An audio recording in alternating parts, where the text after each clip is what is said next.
Ayun o. Yun yung pintura na yun doon. Halo pala ka, babuli. Hanggang ano yan, parang si Dragon Ball.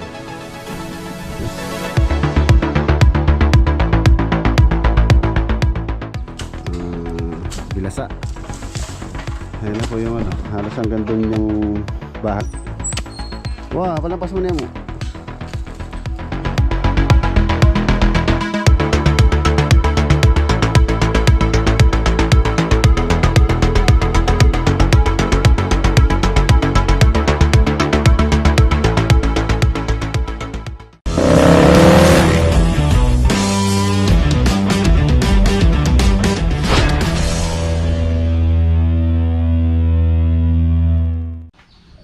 Good morning.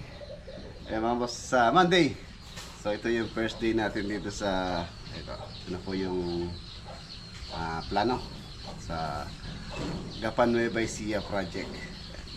So ngayong araw magkaano po tayo, magre-layout tapos magtatayo tayo ng ano doon ng temporaryong barracks. Good morning, good morning. So let's go.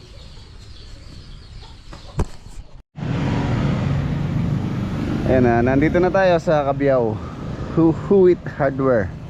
And Huit Hardware din po yung hardware na malapit dun sa site sa Megapan. So baka dun tayo kumuha ng materyales. Ayan, bibili muna kami naman dito ng mga materyales na gagamitin namin dun sa temporarying pole para sa kuryente. Levelos tsaka garden hose. Meron ng tubig doon na ayusin na namin. Huwit.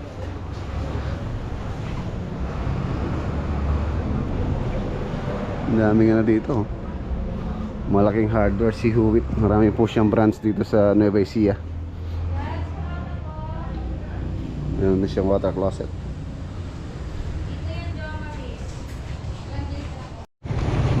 Okay. Okay na tayo dito. So tara, diretso na tayo. Bali sila Parang Black Shadow nauna na po sila. So naghihintay na sila doon. Tsaka yung mga gamit na sinakay na namin kahapon. Tara.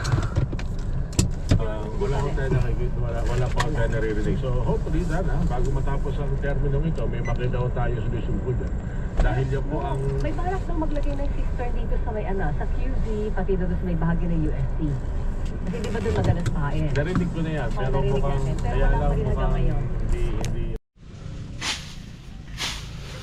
Ayan mga boss, nandito na tayo. Ito na yung mga Kapares Builders. Alayan muna po sila, 4. Dahil mag-clearing mo naman muna tayo dito. Ayan, tulad yan na masukal. Wala natin linisin muna. Tapos magtayo tayo ng butterboard para sa layout. Nandito na yung nasan ba? Ayun o. Yung moon. Yes. Tapos yung tubig.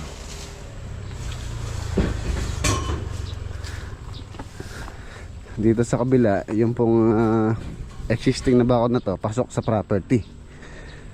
So, na-survey naman po ito ng Santa Lucia. Kung saan siya po yung developer dito sa subdivision. Ayun o. Ito yung tamang sukat nito. Yan, sila po yung nag-survey nito. Tapos ito yung pasok halos nasa siguro more or less nasa 2 feet or 60.6. Tapos dun sa gawiron meron ganun din, pasok din po itong bakod na to. So magigiba po ito. Dito yata yung magiging garahe. Tapos yun bahay. Meron siyang space sa likod.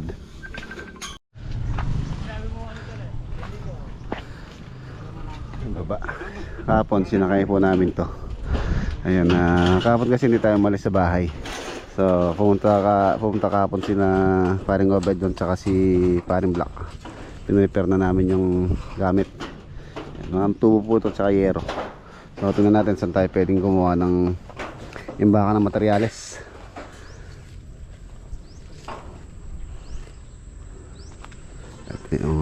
Ito yung plano.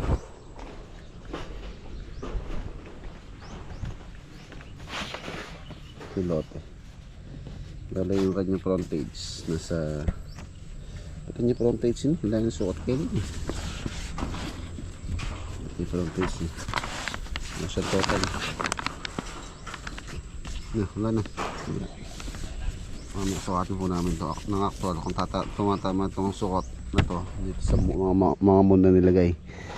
Ayan. 12. Mas maliit siya sa likod dahil sa likod niya. Maliit siya dyan. Meron siya moon dito, doon sa likod din dito. Ayun o. Ayun yung pintura na yun doon. So pag ganyan siya. Mas malungan siya sa harapan. Para siyang ano, tapyas kalamay.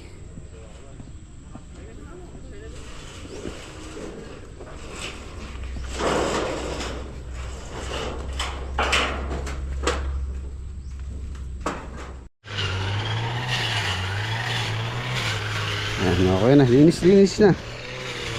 Saglit lang na malinisin to. Ayan, dala ko naman yung aking grass cutter. So, ayan, halos sa mga langati na. So mamaya siguro after lunch makakapag layout na tayo.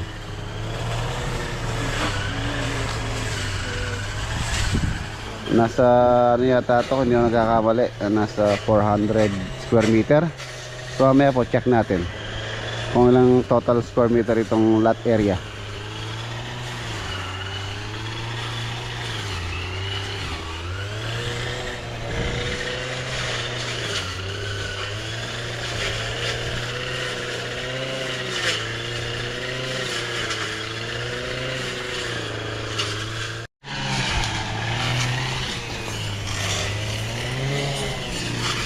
Wala pa po siyang ano, tubig.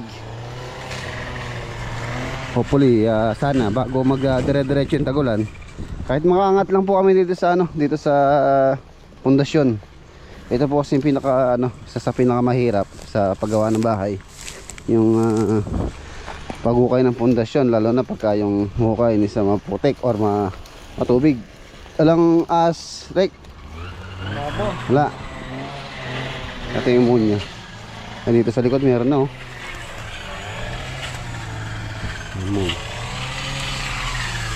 Ayun siya doon. Ayan si Kapares. Grass cutter.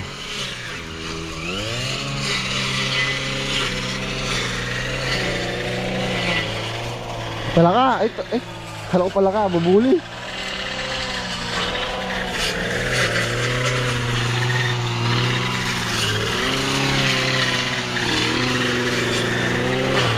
Yung moon.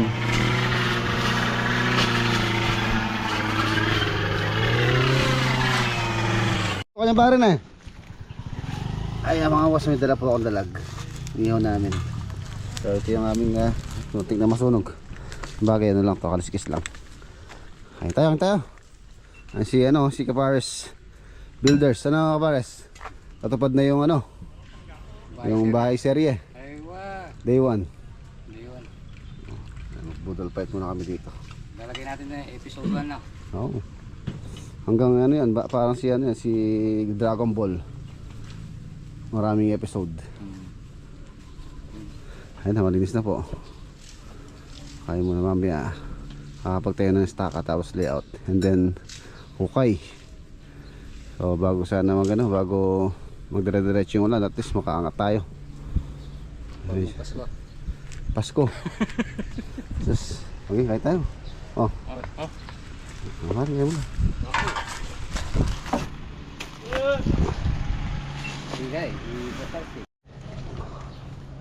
Para lang tayo nasa bukid ah. Oo. Oh. Ay, tabi mo tong ano, tabi mo tong akbak. Susunod ano naman? Ito.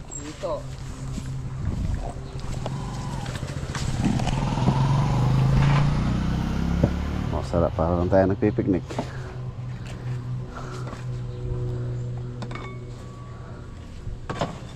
Dapat tayong malag.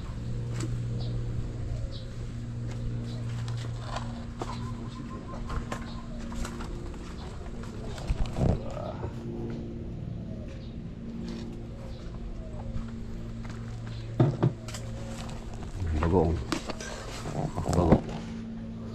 Sarap.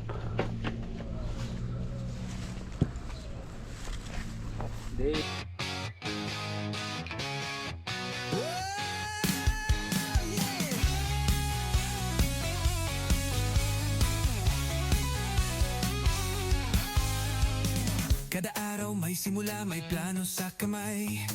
Lakad sa seat kahit tirik ang araw, ulan ang sabay. Regs Lab Construction, to ang aming daan. Bawat hollow block, bawat bakal may kwento't laman. Hindi lang ito trabaho, to'y pangarap na buo. Kada buhos ng samet. Ayan na, yun ang ating ano, waterboard.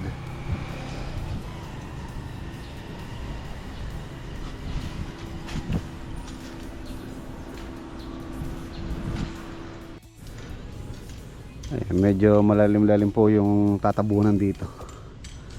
Halos yung natural ground, halos na siguro more or less mga 1 meter pa yung ano, simula dito sa sidewalk. So ang kukunin po natin reference dito yung sidewalk. So yung bahay na elevated siya ng 1 meter yata kung hindi ako nagkakamali. So more or less mga 2 meters yung itatabon dito. Ayan, ito po yung pinakahangganan ng property line dito. Ito yung pinayon natin ng staka. Ayun yung moon. So tapos setback siya ng 2 meters. 2 meters yun po yung pinaka building line or yung house line niya, yung pinakabahay. Ayan. Doon sa area na yun, garahe. Tapos yan, meron pa siyang space. Tulad na sabi ko, yung space niya sa likod. Maluwang pa yung space niya sa likod. Nasa 440 something square meter to, 41, 42 mga ganun. Ayan na siya. So yung mga sukat pala, halos tumatama naman po yung sukat niya sa plano tsaka dito sa actual. May mga moon naman nakalitaw. Ayun yung isa doon, yung isa doon, isa doon, ito. Pagka nakakompleto na itong ating waterboard, pwede na tayo yung layout. Tapos bumili ako ng isang buong plywood. Yan po yung gagamitin natin pang eskwela, para syempre napaka-importante ng eskwelado dapat yan. Ayan. Dapat sa layout pa lang talagang eskwelado na, kasi pagka po wala sa eskwela yan, marami pong magkakaproblema. Marami pong lilitaw din sa sa finishing. So magiging wala sa eskwela yung ating project. So napaka-importante pagka po dapat nag-layout, dapat eskwelado yan.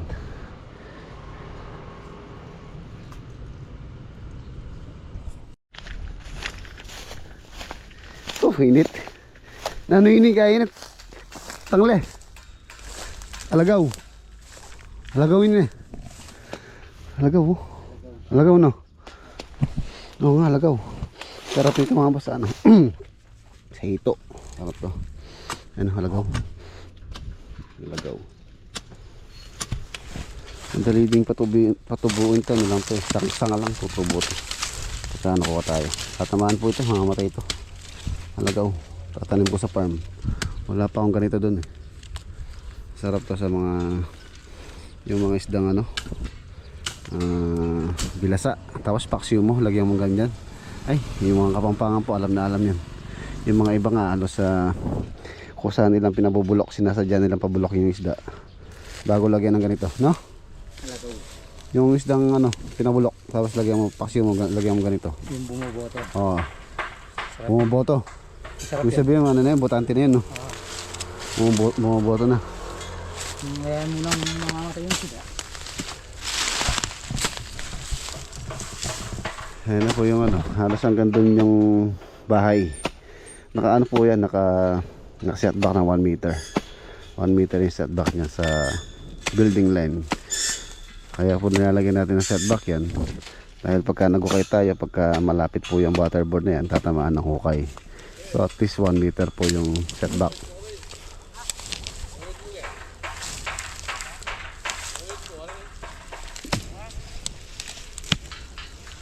Baling kayo mo niya mo, kanya mo niya mo. Wah, palampas mo niya mo.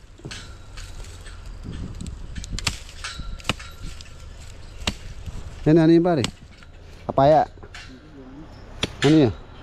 Tagipasin. Na? Tagipasin. Yung tagipasin. Yung Pantakip sa asin. tapasinasin yun. Ha? Takip ng asin, walang kwentang ano to. Anong kwentang halaman? Halaman. Halaman bundok lang. Walang halaman. Walang silong, Walang ano pakinabang. wala. Kahit ang gawi, hindi pwede. Bakit? Inaanay.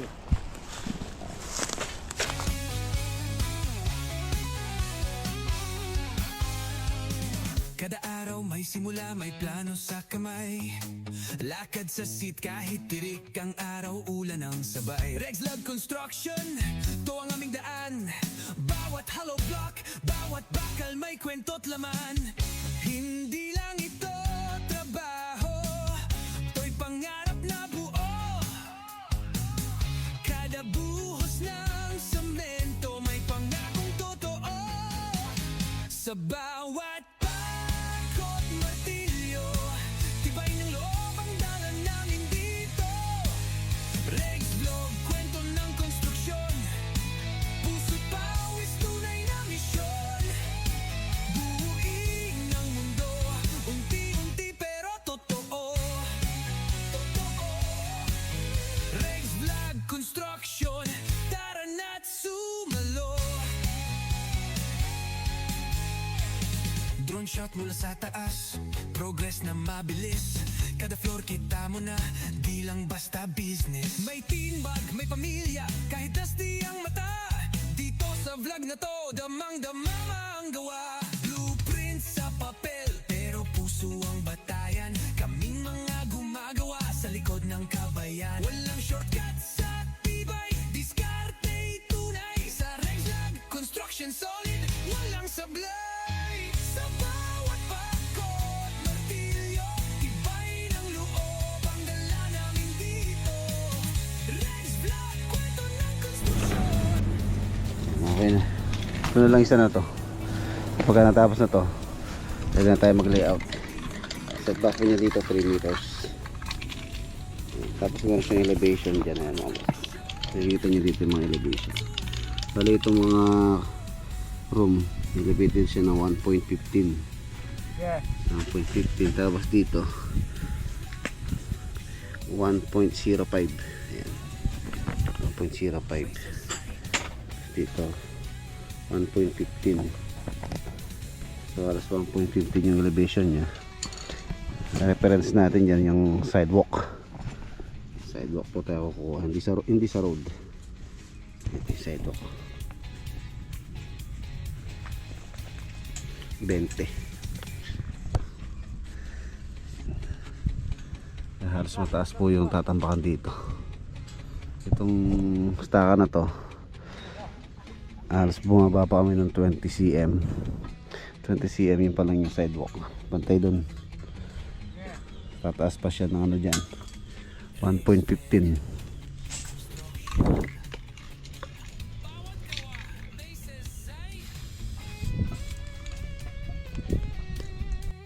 Ay, bumuli ako ng merienda. Merienda time po tayo. Alas 3 na. Ay, break time muna.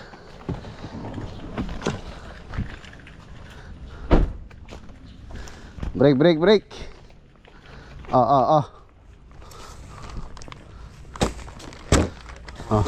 Tansi pa. Ayan, simula na po yung pag-layout. So, bumili tayo merienda, nakapag-skwala na rin sila. So, dito po yung naging reference natin. Setback po siya ng 2 meters dito. Setback, tapos 3 meters po rito. So, din tayo kumuha ng squareness. So, yung square na yan, yung squareness na yan, o yung skwala na yan, yan na po yung ipapasa nating mga sukat. So, dapat sure din yung sukat. Dapat, ano rin, umaayon din, tumutugma dun sa plano. Kailangan talagang perfect. Ayan.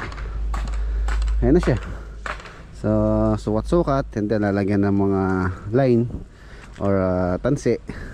And then yun na. So, malocate na natin yung mga column. Kung saan po yung mga poste. Bali yung poste nito mga project na to, tatlong klase po yung mga poste nya. So, may column 1, column 2, and then column 3. Tapos meron din tayong details about sa tie beam, sa footing, wall footing. So ayan.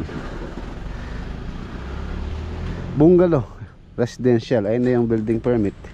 I-display na naman or ginano natin dito sa project. Office of the building official. Ayan. Building permit number 04-07-2026. Residential house. Ayan. Ayan siya. Tapos maglalagay pa tayo ng ano dyan mga boss, ng fence.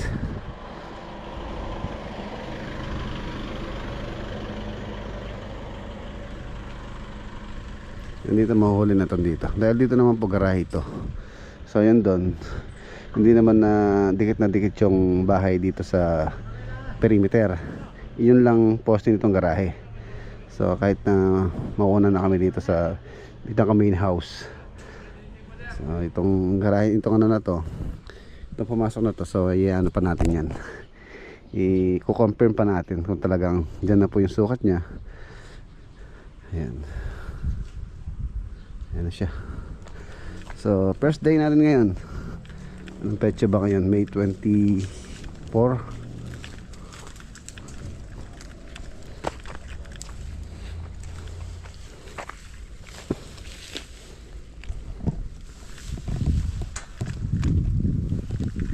Nueva Ecija, sa isang subdivision po ito.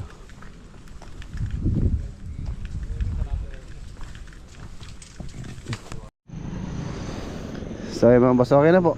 Yan, nakapag-layout na kami. Ayan na po yung kanyang pinaka-layout. So dito sa area na to, garahe po dito. Ayan.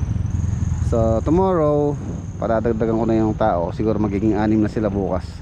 Pwede na magukay. Ayan. So hopefully sana bago magdire-diretso po yung ulan, makaangat kami, makapagbuhos. Ayan. May, June. Magjo-June na tayo eh. June, July, August. Siguro itong project nito more or less mga 5 to 6 months, mga ganyan po yan. May, June, July. May, June, July, August, September, October, November. November po siguro. Yan. Itong proyekto na to. Medyo ano po siya, malalim yung lote. Tambakin siya. So dito magbabakot kami dyan. Mas maganda gamitin dyan number 6 na CHP. Tapos mag-aabang tayo ng beam nakakapit dito sa bahay tsaka sa bakod para matibay po yung bakod. Hindi siya basta-basta magigiba or ma-disalign. Pagka po kasi medyo mahina yung bakod, so pagka tinambakan ng mataas, lalo na itong bahay na to is elevated, sa mataas po yung kanyang tabod o tambak. So kailangan yung pinaka elevation ng tambak at least dapat matibay. Kaya dapat ang gagawin ko dito, kukonect ako sa bahay yung pinaka beam. Lalagyan namin beam yung bakod connected sa bahay para mayroon siyang panghila lumalaban. Ayan, dito tsaka dito. At least number 6 ang gusto kong gamitin dito, number 6 na CHP, kahit hanggang doon lang sa elevation ng bahay para po matibay. Tapos sa susunod na susunod na patong, kahit number 5 na lang nun, pwede na yan. So ayan mga boss, natapos na natin maghapon. Okay, let's go. Let's go. First day. Tara. Kasi lang tayo doon pare. Ang start ng 7.